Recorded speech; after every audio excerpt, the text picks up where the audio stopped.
Tonight on KQED Newsroom, we'll talk with South Bay Congressmember Khanna. He wants to provide Americans $2,000 each month to get through the coronavirus crisis. Plus, we'll discuss new revenue predictions from San Francisco's chief economist, with a focus on the city's massive tourism industry. And during this troubled time, we'll take a look at how our four-legged friends are faring. I'm Priya David Clemens. Hello and welcome to KQED Newsroom. Tonight, we're continuing our ongoing coverage of COVID-19. It's been 5 weeks of sheltering in place here in the Bay Area. On Wednesday, millions of Americans received economic impact payments in their bank accounts, up to $1,200 per person. Also this week, another 5 million people filed for unemployment. Altogether, 22 million Americans have lost their jobs due to the coronavirus. While this week's infusion of cash from the government will help, several legislators, such as our first guest this evening, say Americans need some sort of ongoing financial relief. Joining me now by Skype from Washington, D.C. is Silicon Valley Congressmember Khanna. Congressmember, thank you so much for being with us. Thanks for having me on again. You've been appointed to the bipartisan White House Coronavirus Advisory Council, which just held its first call on Thursday. Can you tell me about this council's makeup and what it's expected to actually do? Well, it's a bipartisan council. It has about 10 House Democrats, 10 Senate Democrats, including Senator Durbin. We are providing advice about what we need to do to rebuild our economy. I emphasize 2 points. I emphasize that we need testing, massive testing, to be able to reopen our economy, and that we need critical investment in advanced manufacturing and the industries of the future. It's not acceptable that our country is so dependent on China and Germany and Ireland for critical medical equipment. Do you expect the council to accomplish any of these goals of adding more testing or to change the way manufacturing is done? Well, I don't know. All I can do is offer my ideas, my recommendations, my willingness to work for the country and put politics aside. Obviously, ultimately, it's the president's decision. I have disagreed with him, as people know, very strongly. But I thought at a time of crisis, it's important for us to put the country first. And I was going to do my part to offer ideas that I was hearing from my constituents about what we need to do. Do you feel those ideas are being listened to by President Trump? They were listened to on the call. Whether there is action that follows it remains to be seen. This week, you also introduced the Emergency Money for the People Act, which you co-authored with Ohio Congressmember Tim Ryan. Now, under the provisions of this proposed legislation, you would send $2,000 a month to Americans over the age of 16 for 12 months. Tell me about why you're proposing this legislation. Well, it's very simple. I mean, right now, we still haven't had the stimulus checks hit, but a stimulus check of $1,200 limited to people who make under $75,000 is not enough to deal with this crisis, to pay the rent, to put food on the table, to pay your mortgages. What we say is that we need to give $2,000 to every household under $260,000. A lot of families in the Bay Area would qualify, and it needs to last for the duration of the COVID crisis, up to a year if need be. We are underestimating the severity of this crisis. People need help to make the basic payments. And this crisis wasn't their fault. The government needs to step in. When you say we're underestimating the severity, who's underestimating it? Well, the government is underestimating it. I think the administration is underestimating it. They're underestimating the impact this has had on working families, how many people aren't being able to pay the rent, how many people are running out of funding to buy basic groceries and basic supplies, how many people are out of jobs and maybe out of jobs for a long time. I think the issue is that a one-time payment is not sufficient. You know, you've also talked about how this is a time when we really see people who might otherwise be more invisible rise up and be the heroes in our community. And we're talking about food service workers, we're talking about healthcare workers, the people who are keeping our lights on day to day. There are 60 million Americans who are still working. Can you tell me a little bit about how you're expecting this money to go out to them and who it will go to? Well, it's a great point, and that's why Senator Warren and I have proposed a workers' bill of rights. The reality is, even in an age of a technology revolution, in a digital age, there are a lot of people who still do physical labor who we are so reliant on. I mean, this whole crisis has showed us that we're reliant on the person who delivers our groceries, who drive the trucks to warehouses, or our warehouse employees packaging those groceries, or dependent on the technicians who keep the internet running, the electricity flowing. A lot of those people are contractors, not employees. They haven't been getting a fair wage. They haven't been getting benefits. They haven't been getting health care. It's time that our society, our country, provide them hazard pay, provide them health care, provide them with child care and the benefits they deserve. So I want to dive into that Essential Workers Bill of Rights that you and Senator Elizabeth Warren have put forward this week. In it, you highlight the need for health and safety precautions, but you also include more long-standing progressive goals, such as the need to protect collective bargaining units.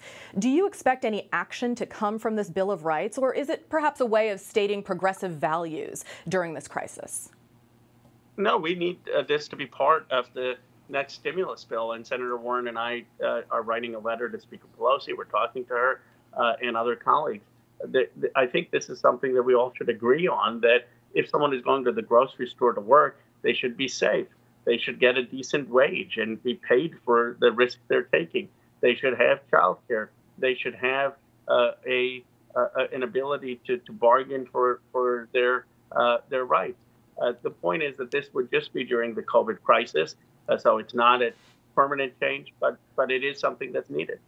The government worked fairly quickly to pass the recent $2 trillion relief package, but lately there's been disagreement over a smaller sum, $250 billion, to go to small business owners. Are we seeing a breakdown in bipartisan action already? Well, we want to give the $250 to small business owners, but we are recognizing the problem. The problem was with the $350 billion. The first thing that happened is that the companies that had the best relationships with the banks, with Wells Fargo and others, got the money. And the mom and pop dry cleaner or restaurant who didn't have these relationships with the banks, they were left out. So what we're fighting for is to say, if we're going to have this $250 billion, how do we make sure that the businesses that need them the most are getting it, and not these businesses that are being funded by rich investors? Let's come back closer to home now. You represent California's 17th district, which includes Silicon Valley, San Jose. Tell us about the economic impact of the coronavirus on your district. Well, our district has been very hard hit, but I want to recognize Dr. Sarah Cody. I wrote an op-ed in the San Francisco Chronicle detailing how she, in the entire country, was ahead of the curve. She got the Santa Clara County and the 6 Bay Area counties to shelter in place on March 16th. That was 4 days before Governor Newsom. That was weeks before Andrew Cuomo. And as a result of her courageous action and decisive action, our death rates have been lower. Our coronavirus growth rates have been lower. She really deserves our thanks and our appreciation. But of course, our district has been hit. There are businesses that have been hit, that are restaurants, that are hotels, that are in the hospitality business. Some of them are facing the real prospect of going under. Our startup community has been hit. I work very hard to make sure startups could qualify for the Paycheck Protection Program so they don't have to have layoffs. But the economic impact on many small businesses has been devastating. In the last few moments before we go, how do you see society on the other side in the region as we start to reopen as a nation? Are we going to be seeing permanent governmental structural changes, and what might those be? I think we are all aware more of our vulnerability, both economically and to pandemics. And so my hope is after we emerge that we're going to have far more support for public health infrastructure. We're going to realize the need to cooperate with other nations to tackle things that are global problems, and that we are going to realize how vulnerable each of us are economically, and do more to provide people with a fair wage, with health care, with child care, with the basics that you need to live a decent life. Congressmember Ro Khanna, thank you so much for joining us. Thank you for taking the time. This week, San Francisco shared new economic data forecasting future impacts from the coronavirus on the city. Immediate losses include hotel, sales, parking, and transfer taxes. In the coming years, there will be losses from property and business taxes. Just how hard will the city be hit by this economic downturn? Joining me now by Skype to discuss these topics are San Francisco Chief Economist Ted Egan in Alameda. And joining us from Sonoma is San Francisco Travel CEO Joe D'Alessandro. San Francisco Travel is the Convention and Visitors Bureau. Thank you, gentlemen, both for joining us. We've asked you to both come on the show at the same time because tourism is the city's biggest industry, and what happens in tourism is going to affect the economy. Ted, can you start by giving us a lay of the land? How does the city's economy look, and where does tourism factor in? Well, I mean, the city's economy and the tourism industry in particular is in the middle of an unprecedented shock because of the shutdown and because of the global concern about the virus. There are at least 100,000 jobs directly related to industries like hotels, restaurants, arts, recreation, other visitor-serving attractions, drinking places, and retail that serves largely tourists. So all of those industries are impacted not just by the travel in place order, but by the global climate around travel that's happened over the past couple of months. And how big a piece of the pie is tourism? I would say tourism, aside from being a very large industry in the city in employment terms, pays more than other industries in taxes, particularly because of the hotel tax in the city, which is a 14% tax. So when that industry is hit, the city feels it disproportionately. Joe, we've gone through 10 years of growth, and that's been in the travel industry as well. The coronavirus has ended that. Can you give us an apples-to-apples comparison of tourism activity last year in April to this month? Sure. Last year in April, we would probably have had experienced about 87% hotel occupancy in the city of San Francisco. This year, we'll be lucky to get 8%. So going from 87% to 8% is a huge blow to the industry.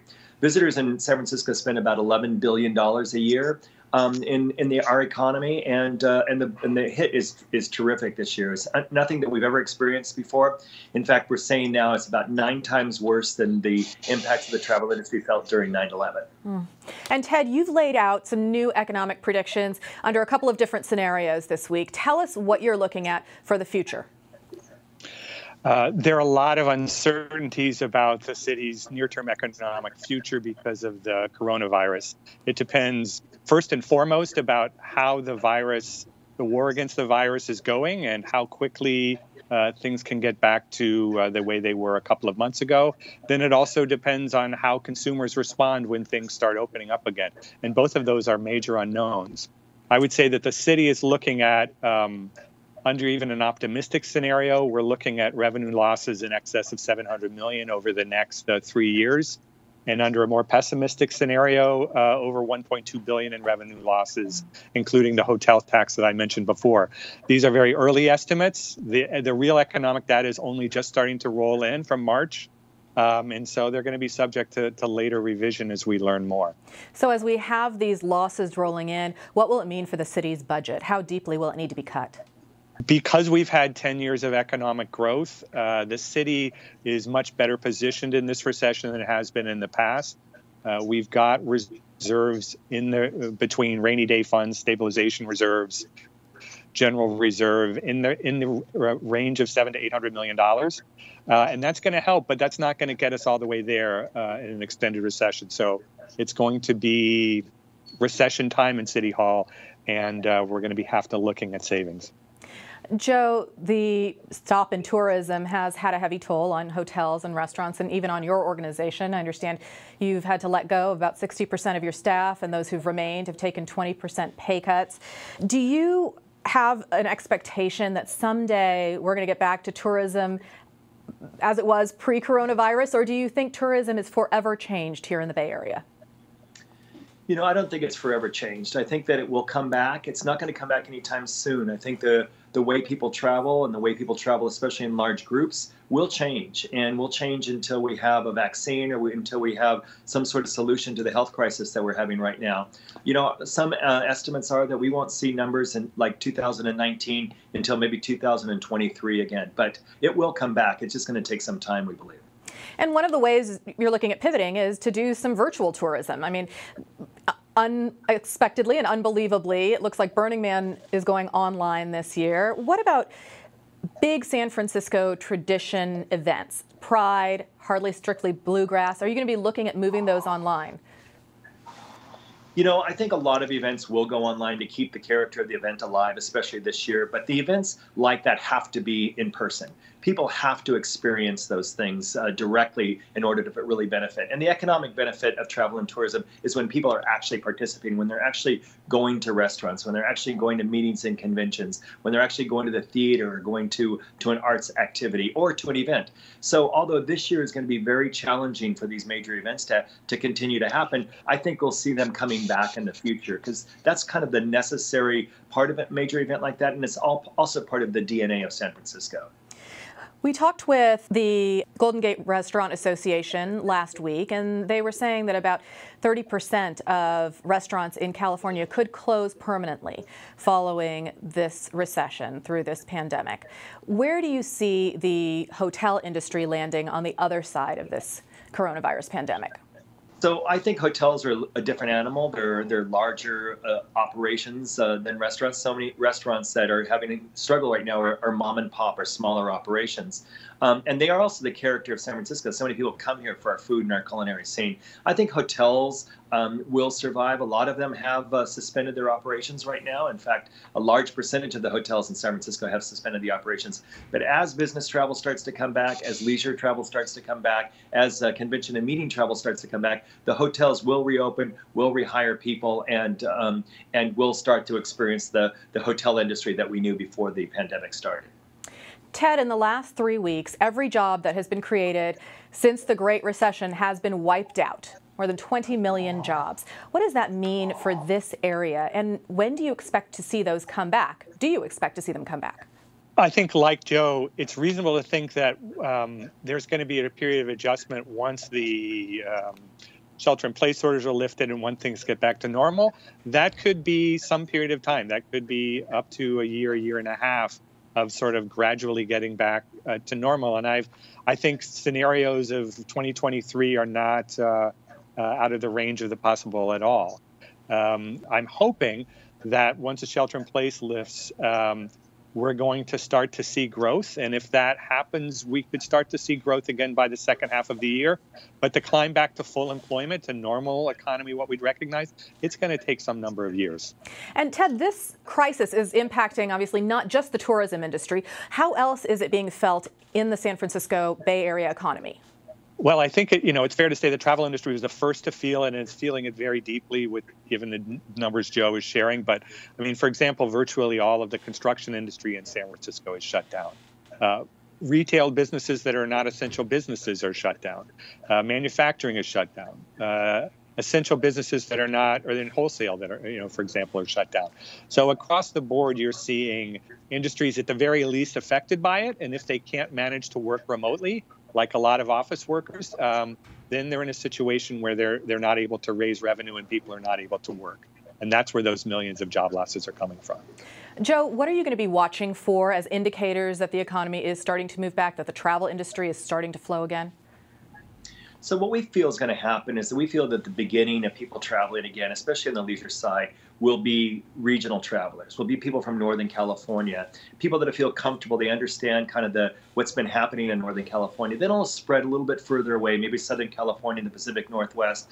Ultimately, international travelers will probably take a little bit longer to come back. Also, we'll start to see business travel start to come back. When businesses reopen and start to function, they need to travel, they need to have interactions directly with individuals. They can't do it all on the phone or on conference calls. Individual and direct meetings are really critical to the business travel world. So we're going to start seeing that, I think, first, and slowly it's going to open and that net is going to grow wider and wider. But it won't happen immediately. We're going to have to see what the protocols are, how many people can gather in place at one time, all those types of things to really get a good feel about how quickly the industry will come back.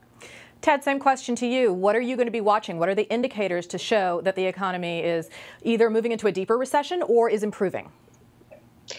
I think we're going to have to start looking at the responsiveness of businesses and consumers as the restrictions begin to lift to see whether it's a sharp return, which some economists are forecasting. And I would say, slightly more economists than not are expecting rapid growth in the second half of 2020, at least growth in spending and GDP, if not returning to normal in job growth.